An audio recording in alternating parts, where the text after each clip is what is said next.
Welcome back, folks, to the channel. It's been a minute since I've seen y'all last. My name is Zero Gravity, if you forgot, the mayor of all things bloody here at Big Gold Belt Media. And with me today is the queen of the New York City media scene, Gotham Geek Girl. What's up, Nadia? What's up? Excited to talk zombies. Let's go. Yeah, we're getting into the undead. So last night, guys, we sat in on a screening of the highly anticipated 28 Years Later. And, now it's about that time to bring you our thoughts. But before we get into that nitty gritty, y'all should know that the next installment in the 28 Whatevers franchise is one of three parts, this one being the first. So this one, which releases in theaters nationwide this Friday, June 20th, it's helmed by the original writer-director team of 28 Days, Alex Garland and Danny Boyle. And this one stars a completely new cast, a completely new story. And the synopsis for the next chapter is as follows. A group of survivors of the rage virus live on a small island. When one of the group leaves the island on a mission to the mainland, he discovers secrets, wonders, and horrors that have mutated not only the infected, but other survivors. So I think it's a good place to start right now. Before we get into this one, just talk a little bit about our expectations from days to weeks to years. Because I know the horror community is kind of doing backflips right now over this movie. And, it's kind of rare that we get an extra installment that's helmed by the original creators. And I know that made a lot of people feel super comfortable and ready for this one. So I would say, but, again, with the reboot, remake, rehash kind of thing, there's always going to be some skeptical thoughts going around, but I'm gonna say my expectations were like mid to high grade with this one, especially because we have the true feel from the original. So I felt like we are gonna get something a little bit similar. What do you think? Yeah, I want to try to keep this I guess as vague as I possibly can, but I love having the original team back on it to try to keep some of the same themes that we see with the 28 franchise, because it's typically based on zombies, but it's also about the violence that humans inflict themselves. I just feel like this one kind of felt separate in a weird way. I know that all the films weren't a complete continuation, they weren't the same cast necessarily, but this one still overall kind of felt like a separate film, if that makes sense. It kind of feels like it serves as more of a setup, which you just mentioned we're going to have a new series stem from this, but it still kind of felt like its own entity within its own franchise, if that makes sense. Yeah, totally. And I think that could be a good thing and a bad thing, because you don't want to see too much of the same thing over and over and over again. As long as it has the same feel, I feel like fans will chill out on it. But it could also be a bad thing. Where do we even start with this one? I have no idea. But I guess we can start let's start with what we did like, because I think it's coming out now that we have thoughts. It's getting kind of hard to hide, but something that I did really like about this film was its feel. The original came out in 2002, and it had this very unique style to it that was kind of like a music video. It was edgy on purpose. It had wild editing. I can't really say because I don't remember much from when this movie was actually released, but it could have been a style choice to have this kind of rough nitty gritty aura around the whole film, which does kind of celebrate the whole end of the world kind of thing. But it could also have been budgeting. Either way, I think that it holds up really well. So I did like that this movie kind of aligned with that. A fun fact, if y'all didn't know already, but this film was shot entirely on iPhone, which is crazy. And I wouldn't exactly consider that low budget, but it does have this kind of shaky handycam feel at times that kind of puts the audience into whatever world that we are trying to survive, which I did appreciate. The editing was also very similar. I felt really heavy like 2000s kind of shaky, like back to that whole music video thing that I was talking about earlier, just very stylized. Some of it I think was a little bit of a reach. There were times where I had leaned over to Nadia and I'm like, I can't really tell if what I'm looking at is an error or is a style choice. It took me about 30 minutes to realize that those extremely shaky cuts were actually a style choice, which didn't really fly with me too hard. But I understood where that I guess kind of voice was coming from, is homage to the original, which I think is really important because that gritty feel kind of like made 28 years. I also love the performances. We have some really heavy hitters. One of my favorites of all time, I love me some Ralph Fiennes. I really do. I think that he's just freaking awesome. What did you like about this one? I'll start with what you were mentioning, like with the camera. I think the camera pans were great. Like some of the angles and the shots we got were amazing. Like there's one scene where it's not a spoiler. They show the bridge in the trailer where they're kind of on like a reclusive like section, like island, and they have to make the bridge before the water rises. And there's a part where like they're running across it, and just the way the camera pans on like the sky and the colors, it was beautiful.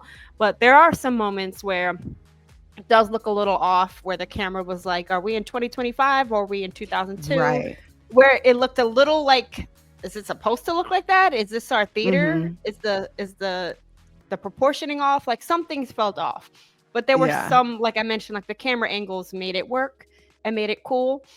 I do like the cast as well, of course. Like you said, shout out to Ralph. He always kills whatever roles he's in. I thought Aaron Taylor was great too. He definitely like embraced like this character, and you kind of see like his love for his son, but also like kind of some of his selfishness, I guess. We'll get more into like the characters later, but I still think he brought a lot to this character. I would have liked to see a little more of him without hitting spoiler territory. I think that the beginning showed us a little more of the characters, and towards the end we kind of lost a little bit of without getting into spoilers again. I feel tough. Like the beginning focused a little bit more on the character like focus, which is something with like 28 that we kind of see. Like I mentioned, like it's not just about the zombies, it's about like the human aspect to it. So in the beginning of the film, it's really focused on like this little town and how these people are secluded and basically left behind. So it's been almost 3 decades, since the rage virus escaped, and these people have basically been secluded. So they're, getting their own food, they're getting their own milk and eggs, and like all this like old school kind of way of living, and very like I said, secluded. Like they show the kid not even knowing what an iPhone is or anything like that. So right. In the beginning, I think it did a good job of showing the seclusion and how they're stuck, and like the teacher having to show like farming and teacher and like all of the roles that they have to play in society to survive. And I thought that was done well, but then once again we kind of lose some of that human element later when they get into things. when the inevitable happens, right? I agree. I think what's interesting about zombies is that you can have your story be from multiple different perspectives and worlds. Something that fans usually want to see is the world building aspect, which is what I thought was so unique about 28 Days Later, because we don't really get a lot of information about anything. It's just, this is the world that we're in. Don't ask questions. How exactly are we to survive this? And that was done well because of the absence of answers. Answers don't really matter. What matters is how we're going to get through this as humans. Now, with this one, I'm really feeling that we're leaning into the whole universe thing. And Nadia, I know that we've had this conversation before and you know that this irks me, but I feel like not everything needs to be a universe, right? Sometimes it's better if we don't have answers. If we do get those answers, that's great, but I also think it's important not to jam as much lore and world building as you can into a short amount of time, because then viewers get a little confused, and then we'll ask more questions on top of that. More answers lead to more questions. And this is something that the two of us faced pretty heavy during the screening, because this takes place in United Kingdom. And unfortunately for the typical American worldview, a lot of this is going to post questions for us. And there is some explanation about what exactly happened with the rest of the world that maybe American audiences will have a little bit trouble understanding. We have to give a shout out to our good friend Sam McLaren, who's a fantastic writer at Horror Press, Fangoria, and a bunch of others. She lives here in New York, but she's Scottish. So thank God that she was in the audience, because we had some questions about how are they actually able to quarantine this, because the United Kingdom is not as big an island as Americans might think. So it could be totally plausible that this virus could be contained on this island while the rest of the world goes on being delivery drivers and working on Wall Street or whatever it else is that we do in our daily lives. Go to college, call our girlfriends on the phone, stuff like that. But I think it might be a little bit difficult for traditional American audiences to digest, because of this very factual and geographically locked lore that comes along with it. And we're movie people. We'll sit down and watch movies all day, but we still had questions. I think if viewers are really willing to do a little research and find out where all these homages are coming from, it can make sense. Luckily, we have, a Scottish shorty in our corner who's willing to answer these things, but, it can also be Google. I think that that's a really good point just for representation in general. Like, the UK is not just one big place. It is one big place, but it has, regional cultures and accents and, geography that could make stories like this a little bit more interesting. That being said, if we were from those places, it would be a little bit easier to digest, but I fear that one demographic might have trouble digesting this, especially because this is turning into a franchise that's, I assume, will be lore heavy, and people will come with questions and concerns and stuff like that.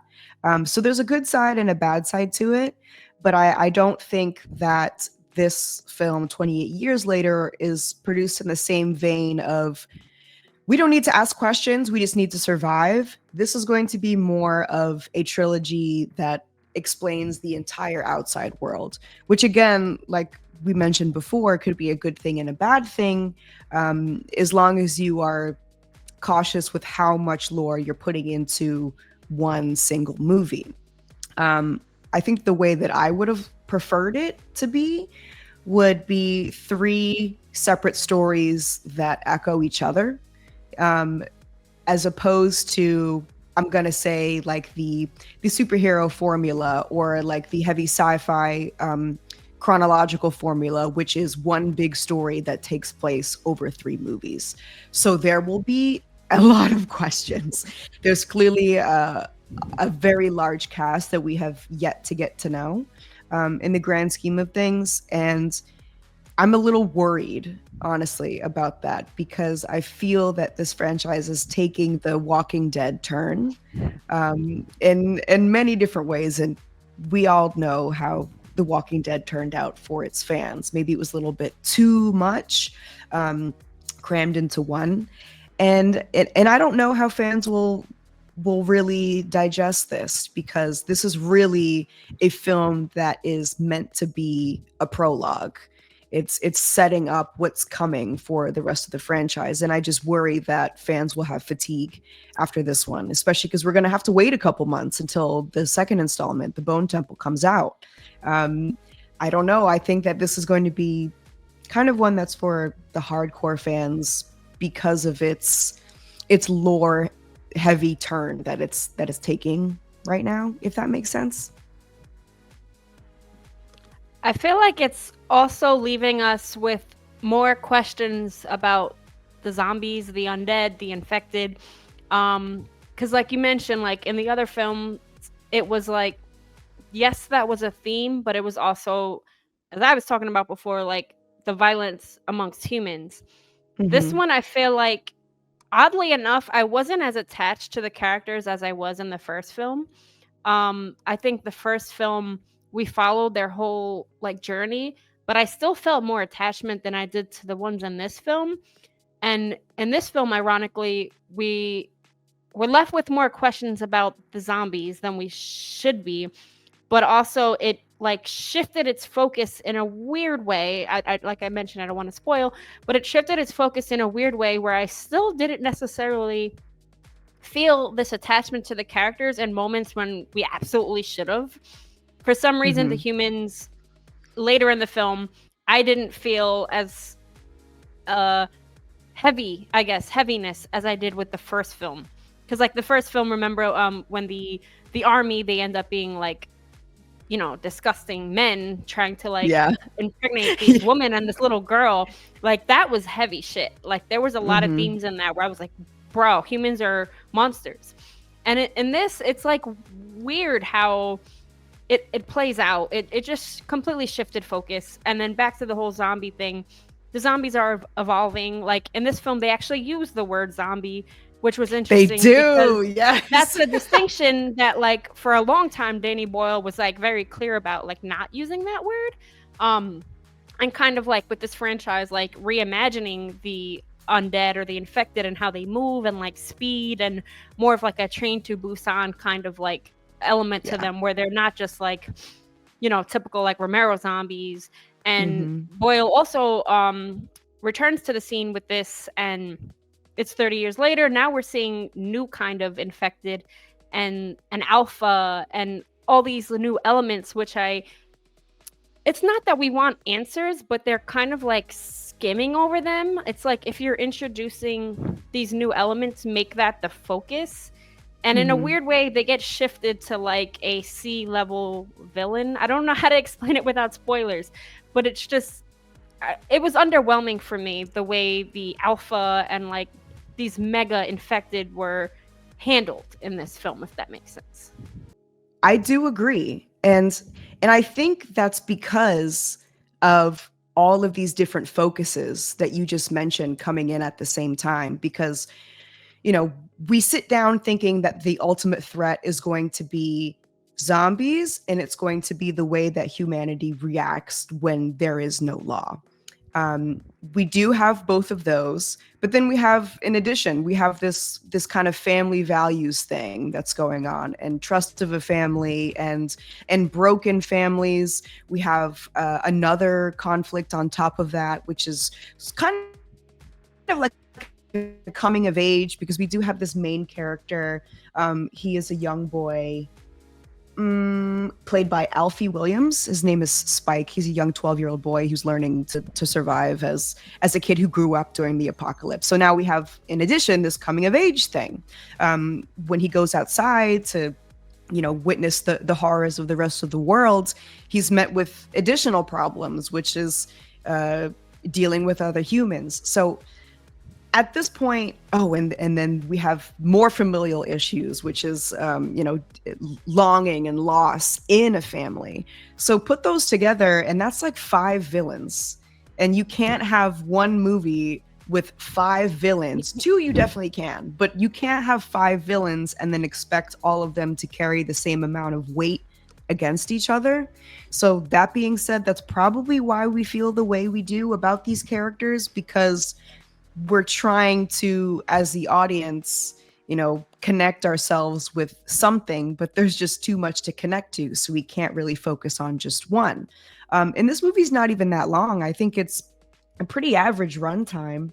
But it's a lot to chew with just one film, which I think is going to leave viewers feeling fatigue at the end. I feel like I've been chewing on like one piece of Hubba Bubba for like 3 hours. Is kind of how this movie feels to me. And that's, in no way, shape, or form any shade to the performances that were brought. I think it's safe to say that we really feel that this is a writing and a pacing issue spanning over 3 movies. We also have an actor named Jodie Comer who plays Spike's mother, Isla, who gives an incredible performance of longing and despair, and Memento Mori is also a very firm part of this, and being okay with loss. And her performance was really just devastating to me in a fantastic way.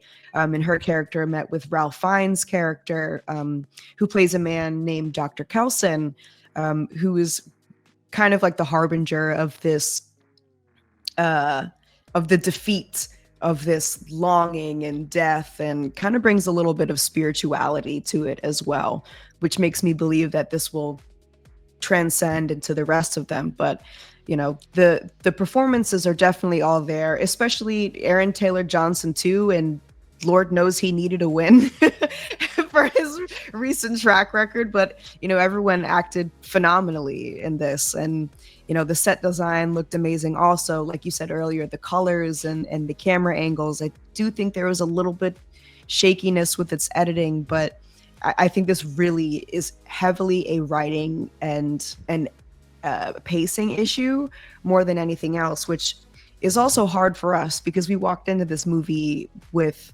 pretty decent expectations, and knowing that some things are going to stay the same, and we know that some things are going to be strong, like the set design, like the gore, like the physical look of the zombies. It's all there, but you can't have all of these supporting things at 100% and then still have a story that leaves viewers confused, asking more questions, and unable to attach themselves to like one specific thing. There has been some chatter so far, and we did talk to some other fans in the theater last night, and it doesn't seem like the fans so far, from what I'm hearing, I'll definitely keep my ear on Twitter because I need to know more about what everyone else is thinking, but a little bit of disappointment with the evolution of these zombies, because it's just too much, and almost like takes the humanity out of the zombie, even though I shouldn't be calling them zombies, the infected, whatever, whatever this is.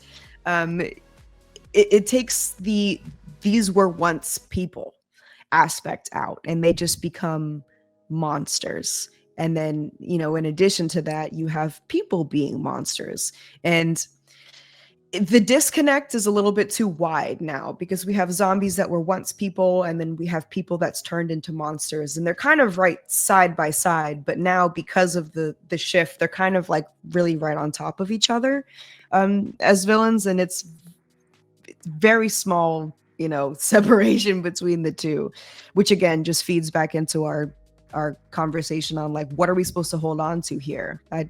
I don't know, because there's 5 different things that I need a good 1 or 2 in order to stay onto the story. Yeah I feel like with because I saw the first 28 minutes previously, and with the way it started, it felt like this is going to be a very like combat focused. We saw some like interesting scenes where Aaron Taylor Johnson's training his son's character, taking him out when he's 12. He's technically like not old enough to be going on a run, but he thinks he's ready, and he wants to train him and show him. And I like that aspect of showing like his vulnerability, like being scared to kind of like take a life. But we do see his growth throughout the film, and I just feel like it shifted focus too much, because in the beginning, especially when we saw the hanging body, I won't say much, but we see like a hanging body where he's scared to shoot it, and I felt like a lot of focus was put on that, and a lot of like special effects were put in that, if that makes sense.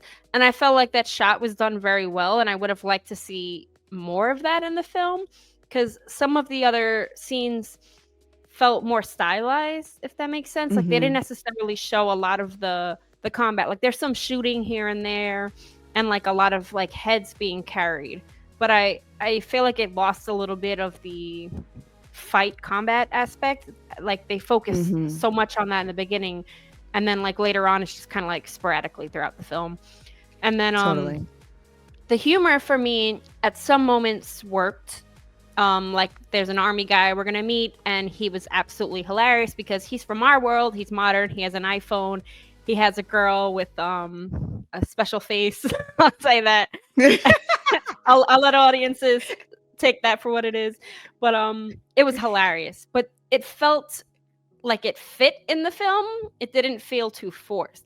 Later on, towards the end, there's a scene where we're like, what the hell is this? It feels like a completely different movie. It was just so random and weird. It kind of like lost me.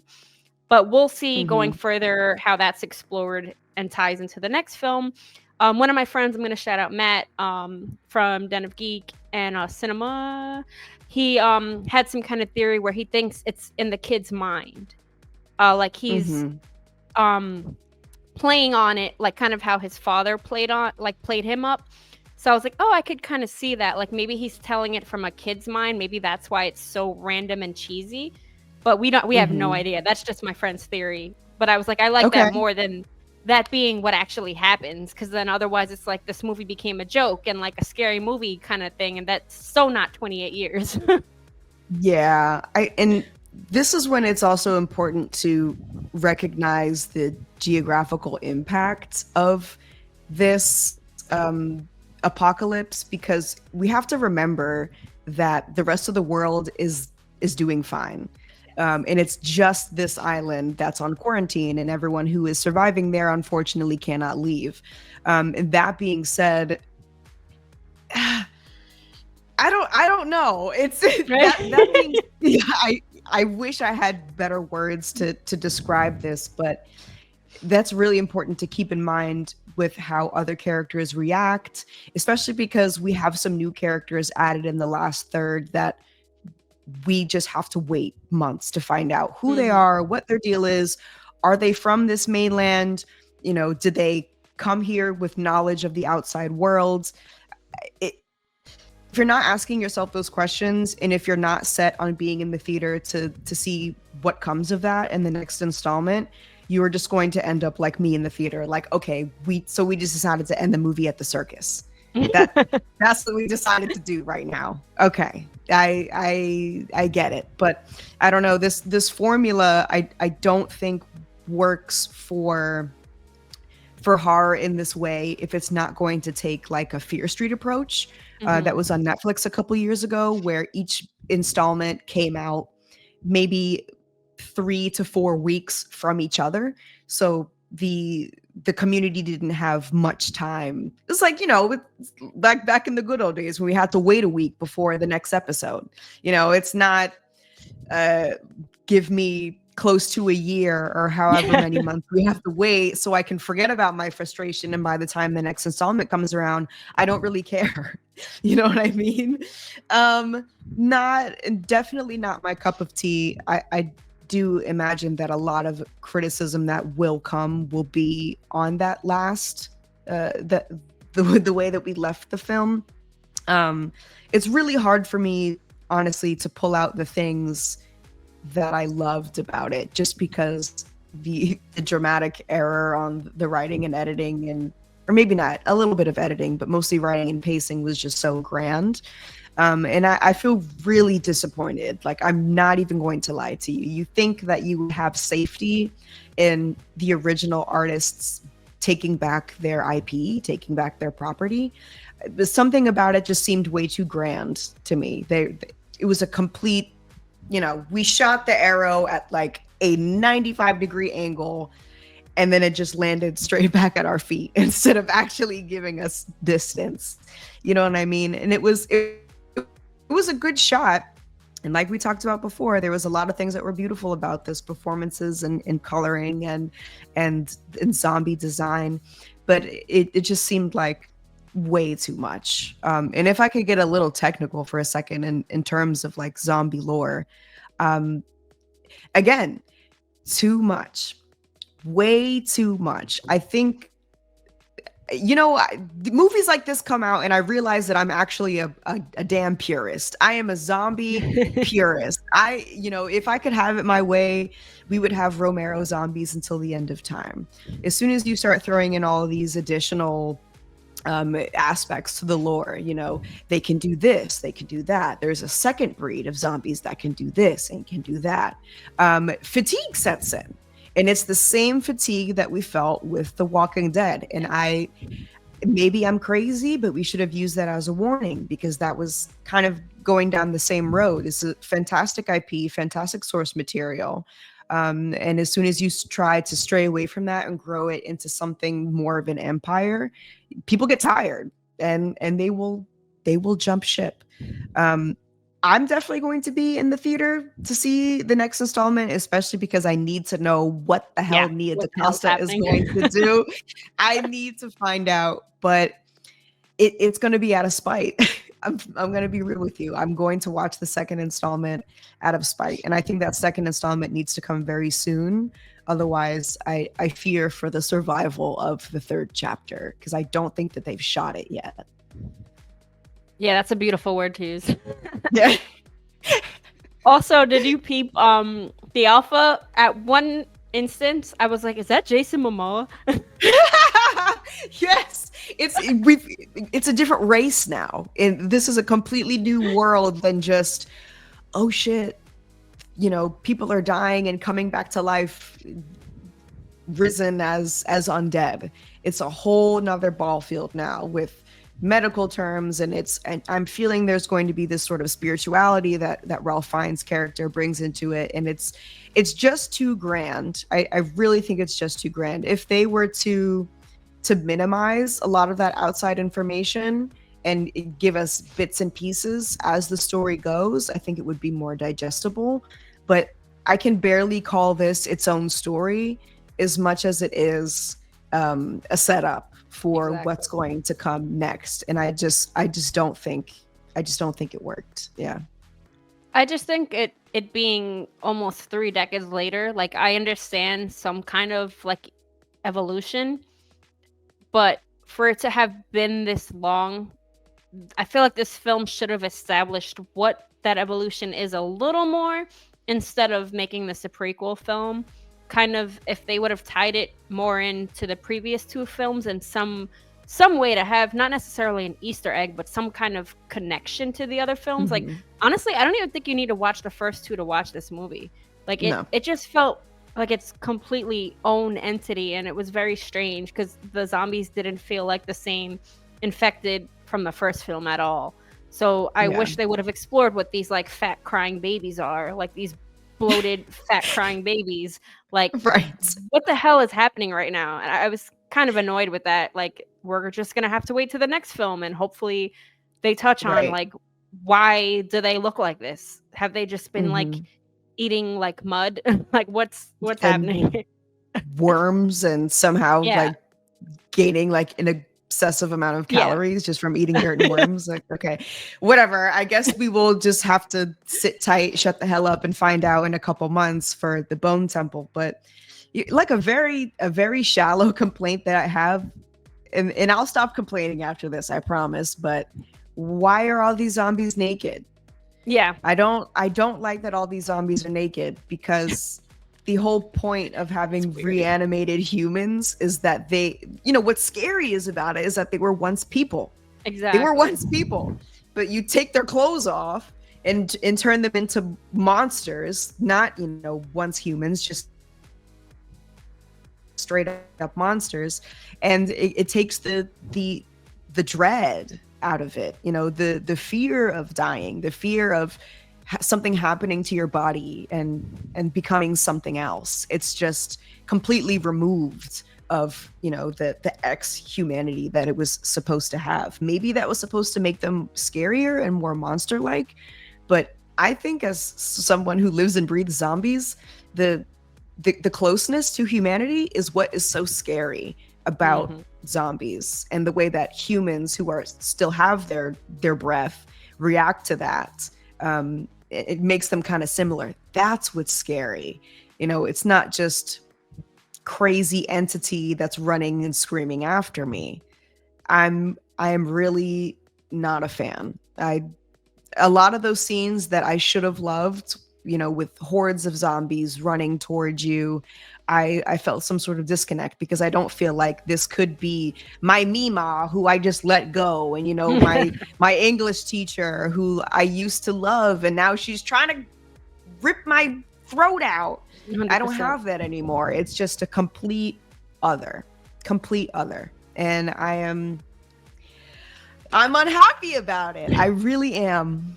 Yep. Like the girl's dad in the first film, like that was a holy shit moment. Like Oh my when it God. fell in his eye, and you're like, oh my God, he's turning. No, no, no. Like that was an emotional moment in 5 seconds. Like we didn't really get Yeah. that with this. I don't think we got any of that. I mean, that I will say, I think the best bit of the classic bleak disparity, what's going to happen to our bodies, was that first opening scene. The Mhm. first opening scene where it's a bunch of children and they're watching Teletubbies. I'm like, what's going to happen to Absolutely. them? That was the classic 28 days later that I was Yes. expecting to transfer over to 28 years. But really, we have this just start to something bigger that doesn't necessarily need to be yet. And I am really crossing my fingers, hoping that the second installment will kind of bring it full circle. But if I were to have it my way, the Bone Temple would come out next week, and I wouldn't have any time Like, to fix this. ponder. Yeah, fix this now, please. All right. Do you have anything else to add before we give our final ratings? I think that's it for me. I just really emphasize the whole zombie part, like is what Yep. lacked, which is what makes 28 days, like 28 years and weeks. And It should be. So I think I'm going to give this film credit for how it's stylized. I think it's shot in a very fun and a little intrusive way, and it is unique because it is that sort of low budget 2002 feel, but fast forward into today's world. And I appreciated that it had great moments of tenacity at times. It looked great. The colors were awesome. Tensity was tense at times. Performances were all there, but again, the pacing and story issues were just not enough to save it at all. So I think I'm going to sit this one at a 2 out of 5. yeah, I was like 6 out of 10. Okay, yeah, so pretty much the same. But regardless of how the two of us feel, I suggest that you guys, if you are curious, if you're not curious, don't bother. But if you are curious, I would suggest giving it a shot. It releases in theaters this Friday, June 20th, nationwide. Don't say we didn't warn you. If you have a beef, you can put it in the comments. We're not going to fight with you, though. We're not going to fight with you, but you could definitely try it. But anyway, y'all, Big Gold Belt Media, and I don't know what to tell you. Until next time, just stay away from the virus, I guess.